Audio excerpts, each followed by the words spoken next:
Gregory to the board by Director Smiley, a second by Director Beatty. And roll call, please. Yes. Director Smiley? Yes. Director Beatty? Yes. Director Davis? No. Director Sangster? No. Motion fails. 2, 1 vacancy. Have any other motions? Any other discussion? I make a motion to, You got to. No, I'm sorry. I make a motion to elect, or nominate Berkeley Baker.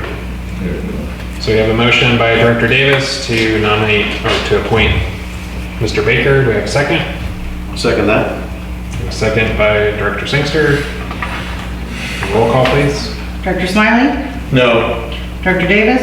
Yes. Director Beatty? No. Director Sangster? Yes. 2, Motion fails. 2. Any other motions or any other discussion? I think that we're, go ahead. I apologize. I cannot remember your name properly, and I don't want to. Shop is good. I just shocked. This is Lydia shop. This is like, it's Lydia like Lydia with a B. Okay. I didn't want Thank you for to. that. I would like to motion to go for Miss Vivian Shaw. So we have a motion by Director Beatty for Ms. Shaw to be appointed to the board. Do we have any second?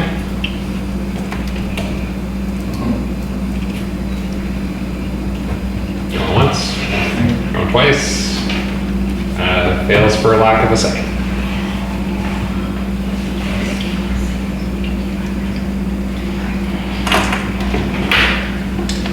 Any other motions or board comments?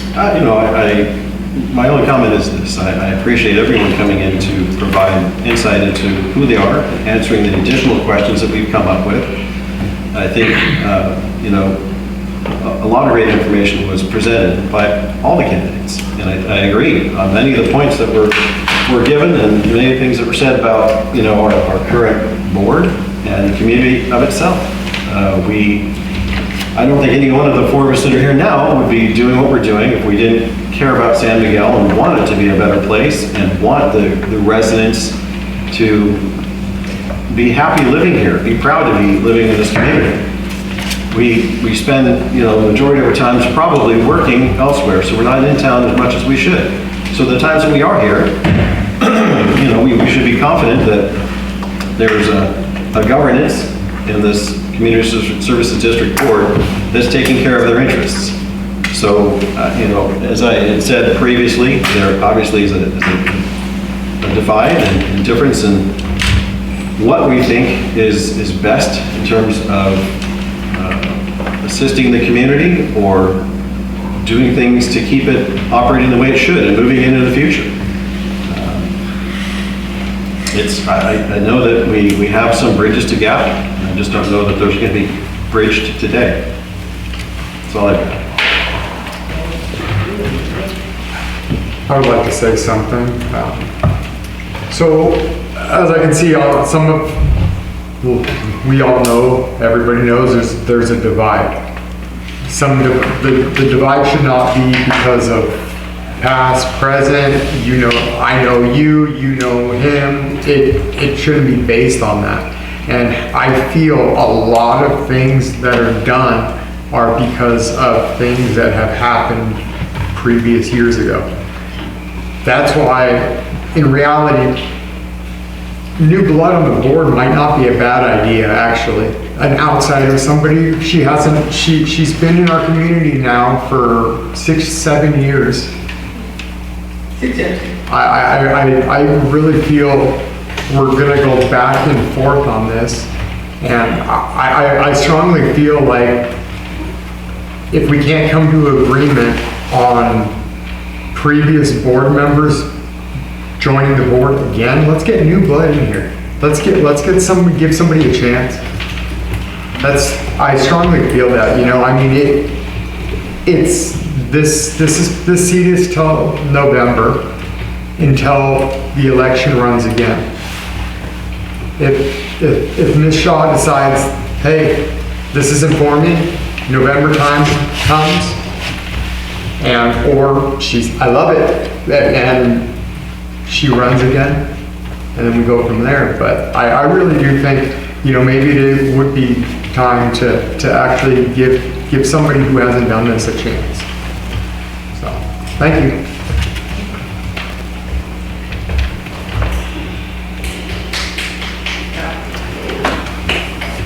Do we have any other motions? Discussion? I got nothing else. Would we like to motion to bring this back in the future, start the process all over again? Wait it out till November? Bringing it back, I don't know that we'll get any different results. No, I think we should just wait till November and let the people decide. Well, either way, the people would decide in November. Yeah, that's what I'm saying, wait till November. You could also repost the vacancy to see if any new candidates apply as an additional option. Just throwing that out there.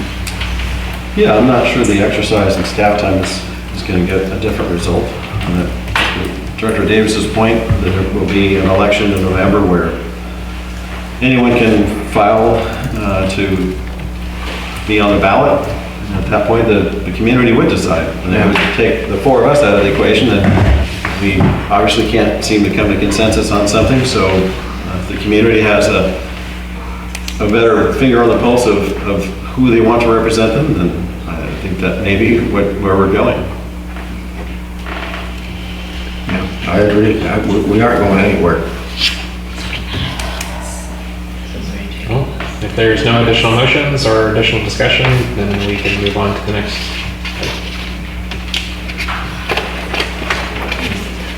Okay, we will move on. Thank you very much for your time. Thank you, everybody. Hey, Kelly. Let me know. Yeah, I got so, it. I can't do two things at I once. know it's Scott's. I don't think we'll need it, just in case. Gave me a phone, I guess. Hey, you needed it earlier. Look at that. That's what it's like, this is going a little long. So we have non-district reports. Yes. San Luis Obispo County organizations.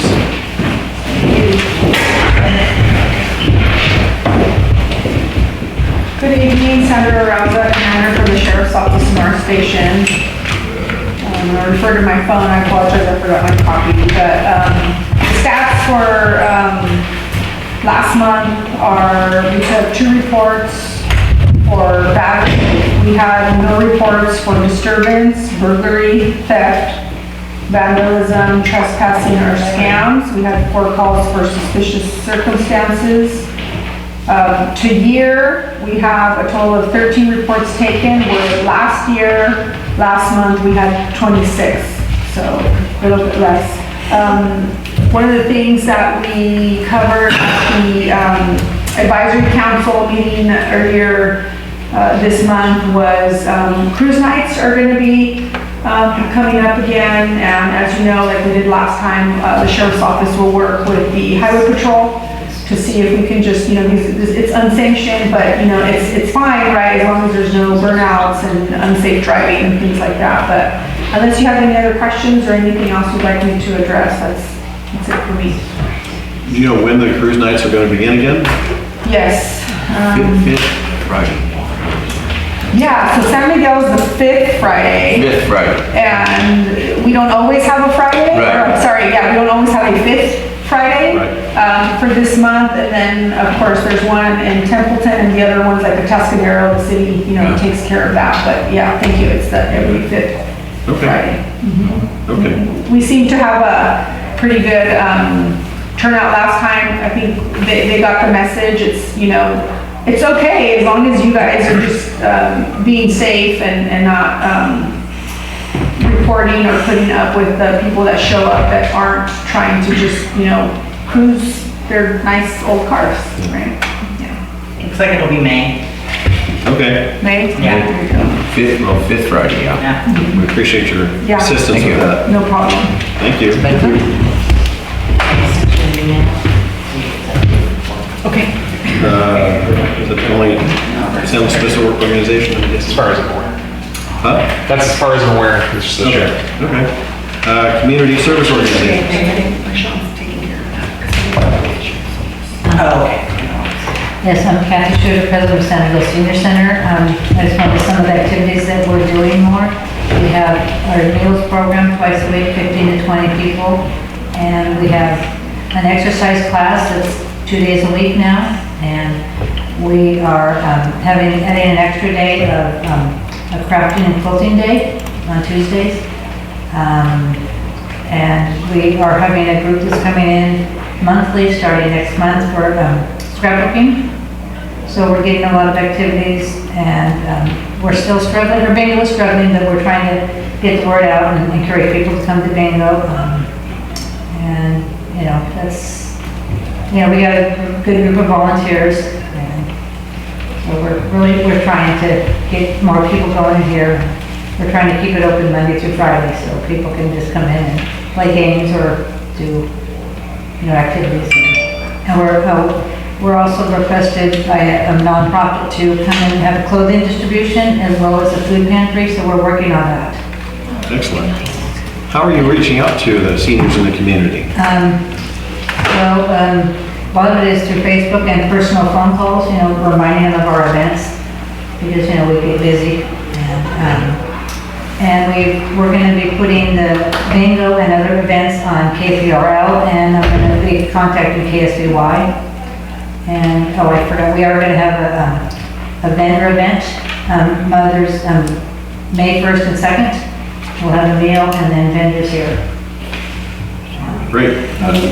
We did that in December, and it was a success, so we're going to try and do it mid-year. Okay, great. Next door is also a good avenue too for Okay. reaching out to seniors. Any other suggestions on people? Thank you. Thank you. That's a good one. I think, I was like, everybody's doing next door right now, so a lot of events are getting posted on there. Okay, I will work on that. Thank you. Thank you. No Camp Roberts? Camp Roberts is not able to be here. Her information is in the agenda. If anybody wants to contact her, it's under Camp Roberts in her agenda, 7.3. Okay. General Manager report. Not a whole lot to talk about, but a couple more things than usual. All the board members received the book, The Great Train Heist. That was apparently sent to all boards across the state. Oh, Yeah. you know where they came from? Came from, they were sent by the Gallagher family in opposition to funding approval for the bullet train project. There's a link in the agenda. If you are more, or want to see more about it, there's a link in the agenda that takes you to see that. We did receive this year's list of parcels for sale or to be sold under tax sale. They are all in California Valley, so we declined. Could you say that again? I'm sorry? That part about the tax services? So every year we receive a list of parcels that are up for tax sale by the county. Okay. If there is any within the district, then we may be interested in purchasing, then we'll notify the county. All the ones that are for sale this year are in California Valley, which we're not interested. A little too far. Yeah. Appreciate everybody's patience with the Form 700 form, or the 700 form. This year has been especially messy. The county just notified us that they changed how they want to do it. So all the drama that you guys went through to get it done this year could have been avoided, but. Thank you. Yes. Thank you for your patience. But as always, if you have any questions about that, please talk to Tamara. I should help you figure it out. And that's all I have for the general manager report. Okay. District council? I don't have a report on the agenda. I do, just for the benefit of the public that is left here. And the board has heard this from me a few different times. But this was also reiterated at the planning commission meeting, and I just want to make clear that the district is not in violation of any kind of order in relation to its water pumping or services. In order for the court to implement a cap or require a certain amount of pumping from a public entity, or anyone for that matter, there would have to be a full adjudication of the basin. That is not what the Steinbeck case is. It is a quiet title case that is deciding who has rights to pump and in what priority. There is no quantification of those rights occurring. That would be a very, very long process. That would take a formal adjudication, which is not occurring at this time. Thank you. District utilities. Thank you. You have my standard report. New to this month is an update on the notice violation due to the burn breach at the wastewater treatment plant. A letter was circulated a few weeks ago insinuating a lot of things that were not true. The factual information is provided in the report. If you have additional questions, I'd be more than happy to discuss them. There's also a link to the water board's website if you want to get it straight from the horse's mouth, per se. We are currently working with them on formal resolution. We have done everything that they've asked us to do to this point, responded to all their comments, and we continue to operate the treatment plant to, within our permit guidelines. That's all I have. Do you have any comments or questions on that? Yeah, I got a couple. Right here, I'm not gonna go through them, but there's a whole stack of violations there. And my question is, not necessarily the violations, why hasn't the board been informed on these violations? Well, when they had the violation, or we had the burn breach, which is the major violation that we had, the board was notified the same day by email of the situation with all the information at the time. As things progressed, information was provided to the board through either email or in person at these meetings. And as always, I am available by phone, email, text message, in person, anything, for any type of questions. In that letter, that presumably is what you have right there, the majority of the violations that are listed in that report and are listed on the water board website are violations of constituents, mainly because of our permit change, which was acknowledged by the water board, but are violations that go back all the way to 2000 when the plant was built, because the plant was never built to actually treat the water. It's not possible for the plant to meet its permit. Right, yeah, I understand that. Which is part of why we're pushing forward on the treatment plant, to rebuild it.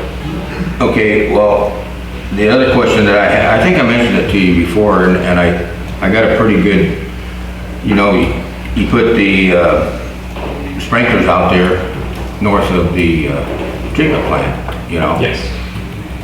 To take care of the overflow of the perk ponds. Is that correct? So we are using the spray field because the percolation ponds are not percolated. Right. The percolation rate has dropped so much that we need that to prevent some sort of melt. Right. And I asked you the question one time, I never got an answer for it, because everything that goes down to that treatment plant comes from the sewer, correct?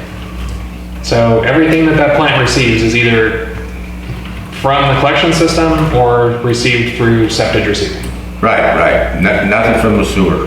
Nothing from the storm drains, right? So although storm drains are not to be connected to the sewer, by Yeah. law. They're not, it doesn't mean that that doesn't occur. Right, So we do receive water that comes from, which is stormwater, that comes from people's roof drains, building roof drains, whatever, that are connected, either unknowingly connected or willfully connected in disregard of the law. right, But we do not have a combined system here. Right. So the water that we receive on a regular basis is from the collection system or septic receiving. During heavy rain events, we do see an increase in water that we receive through the collection system. We are actively working on trying to eliminate those connections to stormwater, but we don't have like the stormwater drains out in the street. Those are not connected at all. right, because I remember, what was it, about a year ago, you had to modify that one well that was pumping into the, So that was going the other direction. It was going to the storm drain, and because of the changes in state law, we yeah, you had to put it right into the, So that goes to the sewer. Yeah, right, okay. So, and then I guess my other question is,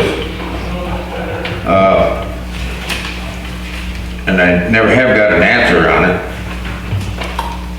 I know we have, why are we still receiving waste from everywhere else?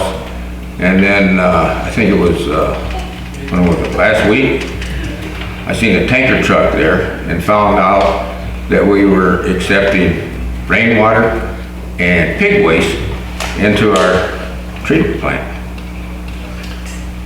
So I mean, why would you do that? If your toilet was messing up, would you have the neighbors come over and use your toilet? if my neighbors called and said, hey, our septic is backing up, can we use your bathroom or can we use your shower? Then yeah, I would be kind enough to let my neighbors do that. The way you're painting it makes it sound like we're taking straight pig waste and bringing it here, which is not. No, I understand that, like I said, but those were tanker trucks. They weren't the regular pumping trucks. Right. And I think you got 4 or 5 of them coming in every day for four days a week, right? It varies, but yeah, we're open 4 days a week. 4 days a week, and you can watch them trucks, you know, there's 4 or 5 trucks. Like, I guess the question is, Kelly, why do we have to take their waste? When we're in a situation where we're having problems with our treatment plant, why add to the problem? Just tell them to take it somewhere else. We would have the problem regardless. So we can either elect to accept septage and charge a fee for that, which the board established, and we can generate revenue from that and not add to our problem, but add revenue to help offset the cost of fixing our problem. Or we could not take it and not receive that revenue, and the community can pay for it themselves. So we do not, to answer your question, we do not have to take it. There's no requirement that we take it. Right. Yeah, okay, but like I said, and I've asked a couple times, you know, how much money is generated from those trucks coming in and out of here? And in anticipation of that question tonight, I actually wrote it down for you. You did? It will be in a future item, but in the packet on page 112, under revenue line 46200, wastewater receiving, up to the date of that report, we have received $144,153.70. Is that, That's from July 1st to the date of that report. okay, so it's about 6 months. Well, almost 8 months at this I point. know, yeah, okay, well, okay, 8 months, so you're looking at well over 200,000 gallons that we're adding to our, treatment plant. So, one of the items that the board has requested that has been pushed off because of other priorities is to talk about septic receiving. So, assuming there's space on the next agenda, we can talk about it at that time. Well, I don't know if I can do it with this one right here, but I say let's get it on the agenda. Well, it was already a priority, so it's already listed. It just has not been, it was a lower priority than the other items that the board has elected. Okay. All right, and then, In regards to what's being delivered, I guess for Director Davis's point, I think the concern I would have would be the volume. I know where it's coming from, and I know what it is, and I know that it's not been brought here previously, that they've trucked that from Cal Poly Lagoon, in some cases when they had, that's 2023, major overflows and the risk of going into Star Creek, et cetera, et cetera. So they put it in storage tanks and then trucked it. Same company, Pacific Petroleum, took it to fields in Bakersfield to use as fertilizer because it's primarily pig waste and rainwater. So I guess the concern I would have, we're talking about someone that's running a septic pumping business and has a $4,000 gallon tank and is coming, once a week, is different than a train of semi-tractor trailer tanks full of, I don't know what they hold, 15,000 gallons a truck, I don't know. So I think that for me, that would be a concern. If you're telling me that, we have a big enough problem with the percolation ponds not percolating, that we're now using a different means, a percolation field or whatever, that to me seems like we are taking on additional volume that is not helping our problem with the percolation ponds. So yes and no. As I stated a minute ago, we would still have the problem one way or the other. The spray field is able to mitigate probably 200 to 300% of what we can produce. So whether we take this waste or not is not really relevant to the percolation ponds, I would say. If we were not using the spray field at all, then we would have an entirely different conversation and probably be having a lot more meetings. But luckily we are able to do that.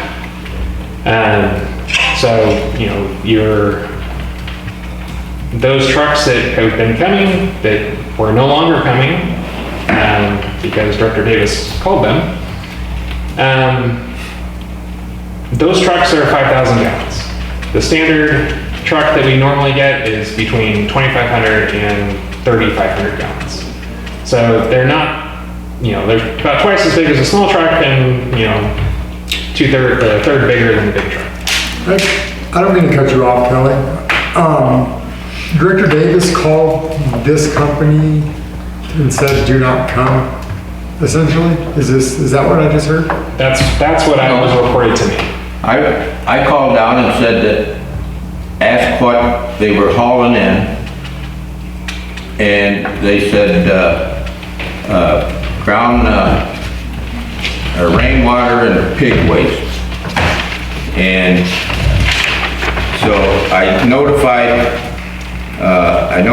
I said, that's never been approved by the board. And they said, well, we won't bring any more until it's approved by the board. But why wasn't that brought to the rest of us? You're making that decision unilaterally. Director Sangster, did you know about that? Oh, yeah. I heard about who was bringing it. Yeah, I was asked about it. Yeah. And I don't exactly know Nobody where notified us. it came from. Yeah, that would have been good to know. We act as a whole. So, that's essentially me walking up and saying, hey, guess what? Me and the boys didn't talk about it, so yeah, you gotta go take a hike. No, that's not how, we work together. We work as a team. We work as a whole. The board is a whole. And it was approved, but just to be clear, the reception of that is currently board policy. So unless you want to change the receipt of that type of waste into the facility, you have to change the policy. I was under the impression the only thing that was approved by the board was the smaller trucks that pump septic tanks in the county. It's not that specific. So what was approved was non-hazardous wastewater, which could be any multitude of things from pre-treated wastewater from another plant or untreated septic. Well, like I So said, generally, we bring septic, but there was no tying any of this to a specific size truck. There has never been a tie to that. I understand what you're saying, that, I mean, we're bringing in more. Is it increasing as far as capacity, or is it every time we receive septic, is it increasing our capacity to where we are not able to take care of our community? No. Acceptance of any additional waste is very closely monitored. We don't allow, we have a maximum that we'll take at any given day. We stop taking it on Fridays because it's a burden for our staff. But if we're in a rainstorm, we're not taking as much or any. If we're nearing capacity for some reason, then we're taking less or not any. If we are in an operational state that is not, if there's not a benefit to it, then we don't have to take it, or we're not taking it. So I think the answer to Director Beatty's question is it contributing to the volume that we can produce? And the answer is yes, because we have a daily capacity that can be processed through the plant. So whatever's coming in through the sewage system is being supplemented, or additional waste is being brought in by a truck. So it is, in effect, reducing the available capacity over whatever's being processed through the sewer system. Right. Now, I guess what I'm trying to say is if our normal capacity without septage is 130,000 gallons, then we may accept septage up to 15,000 gallons for a given day.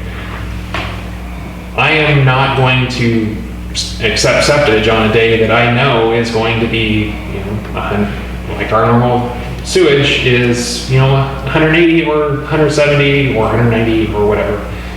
If there's a risk that we're going to go over because of the septage, we don't take the septage. So I guess that was what I was trying to get at. But yes, you are correct. No matter, what day it is or what time it is or anything, if we were taking it from somewhere, it's adding to our total. I have something to say. First of all, I don't think any one board member should be able to speak on behalf of the board. I wasn't speaking To tell them not to come with a load of anything. They're like going out to gasoline delivery and tell them we're not going to take any more of that from you. This subject that we're discussing now, over the last 3 years, has been brought up repeatedly. Kelly has answered it over and over again, even broken down the cost for us and given us the amount of money that we collected for it, which is substantial.